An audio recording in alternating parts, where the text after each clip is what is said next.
माननीय केंद्रीय अध्यक्ष डॉक्टर मोदी जी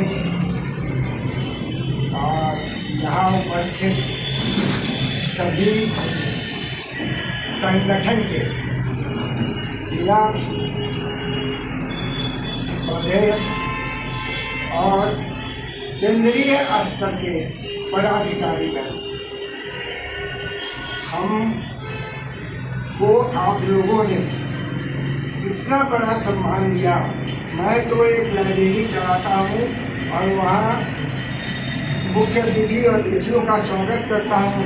उन विगत 35 वर्षों से 1400 लड़के लड़कियाँ वहाँ से नौकरी प्राप्त करके बाहर निकले हैं और आज तक हमको किसी ने पहनाया नहीं, और आज आप पहनाए हमको ये, तो हमारी जिम्मेवारी और भी बढ़ेगी।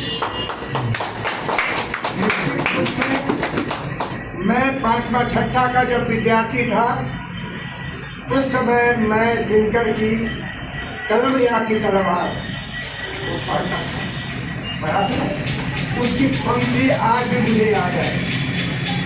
कलम देश की बड़ी शक्ति है भाव जगाने वाली, और दिल ही नहीं दिमागों में भी आग लगाने वाली। तो कलम की इतनी शक्ति है और मुझे पूरा विश्वास है। जिस दिन इनसे हमारी पहली मुलाकात हुई, उस दिन पुस्तकालय में एक पधारे थे और उस दिन था भारत के प्रथम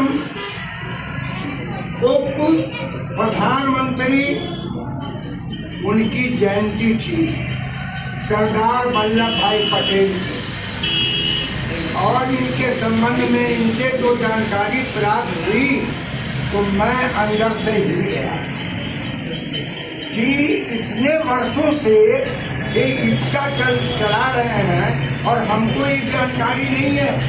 ये तो पुस्तकालय से कहीं बहुत बड़ा काम कर रहे हैं। मैंने कहा इनसे कि हमसे जो सक्रिय योगदान होगा मैं करूँगा, और मैं ये कहना चाहता हूँ कि आप लोग जो कर रहे हैं वो पूरे जमशेदपुर नहीं, पूरे भारत के तमाम गैर सरकारी शिक्षक,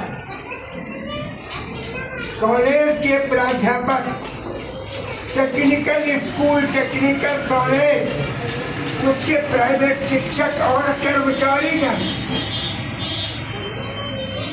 आप सोचिए, आप गैर सरकारी शिक्षक और प्राध्यापक किस कर्मठता, समर्पण, योग्यता के साथ बच्चों को अपनी कार्य कुशलता, स्किलनेस ये बांटते हैं।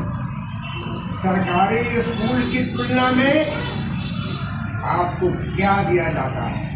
हम चाहते हैं कि सरकारी स्कूल की तुलना में सरकारी विद्यालयों के शिक्षकों को जो वेतनमान मिलता है उसकी तुलना में आप 100% नहीं दीजिए तो कम से कम 70 और 80% जरूर।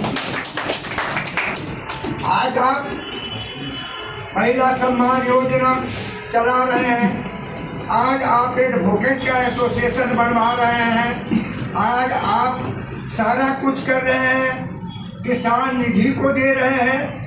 शिक्षक क्या बिगाड़ा? प्राइवेट शिक्षक जिसने प्रशासन में, जिसने सेना में, जिसने नेविएशन में, जिसने एविएशन में, जिसने राजनीति में, यहाँ तक कि उनको पता चला है कि माननीय भारत के प्रथम नागरिक राष्ट्रपति द्रौपदी मुर्मू जी वो भी अंग्रेजी स्कूल की छात्रा है।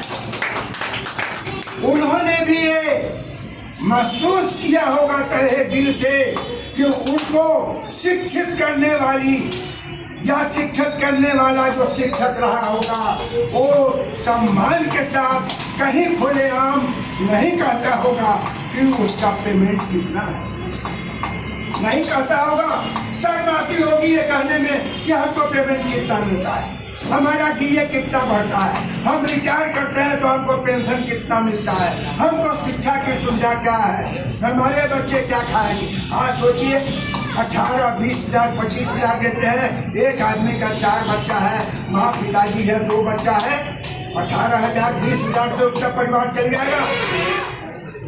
आप बताइए 18-20 हजार से चलेगा। जो महिलाएं हैं, महिलाओं को मातृत्व लीव नहीं है, क्यों नहीं है? जो प्रेग्नेंट होती है तो उनको क्यों नहीं लीव होना चाहिए? सब जगह लीव है, सेना में, IAS अफसर में, प्रशासनिक अधिकारी में, हमारे जो अंग्रेजी स्कूल है वहाँ के बच्चे बच्चियाँ पढ़ के मैंने पूरा झंडा बुलंद भारत का कर रहे हैं। और आप क्या कर रहे हैं उनके साथ? हमारा उद्देश्य कभी यह नहीं है कि हम सरकारी गैर सरकारी स्कूल के मैनेजमेंट को हम उसकी व्यवस्था पर उंगली उठाएं, लेकिन हम भारत सरकार से पूछना चाहते हैं कि सबकी व्यवस्था जब आपके अंतर्गत है तो गैर शिक्षक, गैर शिक्षिकाएं और वहाँ के कर्मचारीगण कौन सा ऐसा अभियान किया है, कौन सा ऐसा बात किया है कि समाज के सामने में उसको माथा झुका कर चलना पड़े।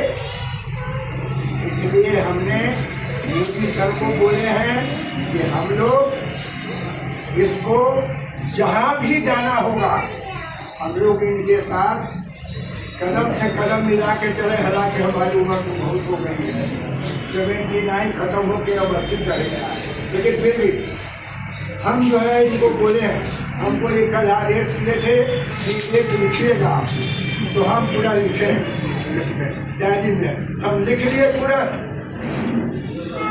अरे आप क्यों नहीं दीजिएगा सुविधा भाई गैर शिक्षक को या वहाँ के कर्मचारी को? क्या वहाँ का चपरासी, वहाँ का कंप्यूटर ऑपरेटर, वहाँ का डिजिटल ऑपरेटर, क्या कसूर क्या है?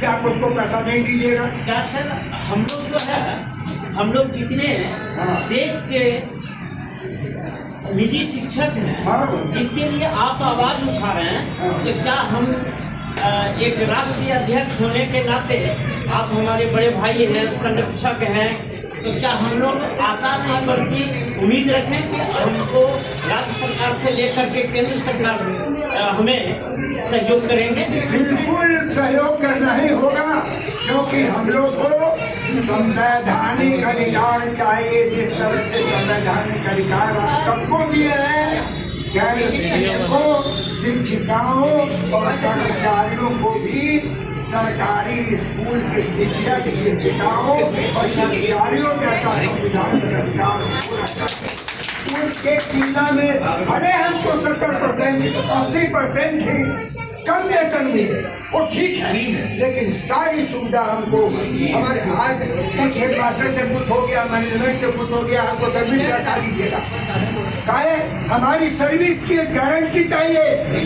जिस तरह से आप सरकारी शिक्षकों को गारंटी देते हैं, आप उस तरह से प्राइवेट शिक्षकों को, शिक्षिकाओं को, कर्मचारियों को भी आप गारंटी दीजिए कि कोई हटा न सके उसको, और वो हटाए तब उसके लिए श्रम न्यायालय हो, उसके लिए वो आपका ये क्या कहते हैं एजुकेशन, शिक्षा विधि न्यायालय, जहाँ वो अपना केस फाइल करते हैं। आप किसी को ऐसे ही हटा दीजिएगा बिना कारण जाने?